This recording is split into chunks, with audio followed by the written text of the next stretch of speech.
Ultimately, the biggest problem is it's just tight in here. You can get to them. Not the worst thing I've had. I did the fuel pump on this. That was a nightmare. I think I'm going to put them back on with about just less than a half. So I've got all the spots out. You can see those two are missing. These two up here are missing. There's one back in there. Probably can see. And I took this one off. It said to take it off, but I'm not sure it was needed.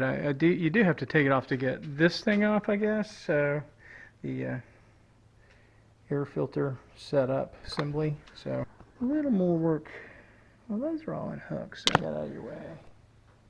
Wish I could freaking see, man. See if my light's got any more charge back in it. Nope, dead. Just have to kind of work it a bit. Give it a little bit of a pull. Okay, yeah, that gasket's shot.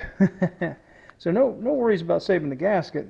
That thing is shot. So I'm going to be doing a little cleanup on that. Anything else? We got, okay, this is all hooked still. Okay, so we need to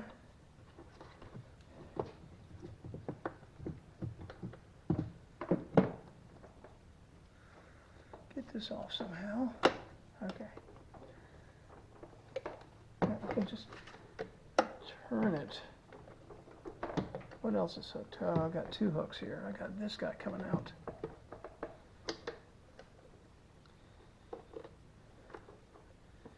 And I'm going to turn it.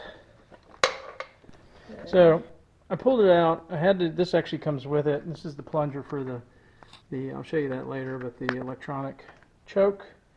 And you know, I'm taking this carb set stack back to the city with me and repair while I'm over there for a week, and then bring it back. So I think I'm going to stick that thing with a little bit of light grease on it back in its plunger, and you take it off on this there's that little plastic thing, and like the black one on the front, you just pop it and turn it around, and then the piece comes out. So let's see if we can show you that.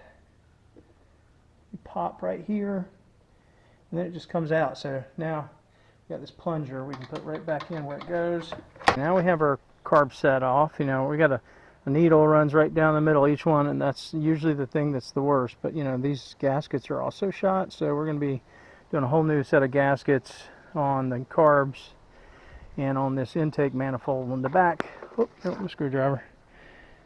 So you know, it's not good. It doesn't look new, but it doesn't look anything's failing. But I'm going to drain the carbs real quick because I didn't drain the carbs. I don't understand why these don't have drain pipes on them. There's like little drains on these carbs. The bottom one has one. There's not a place for those drains either. It's not like they're not drains. They are drains.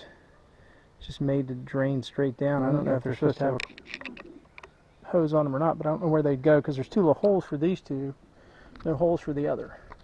All right, so I'm going to loosen these up a little bit. See if we can drain any gas out of them. You can see the gas coming out.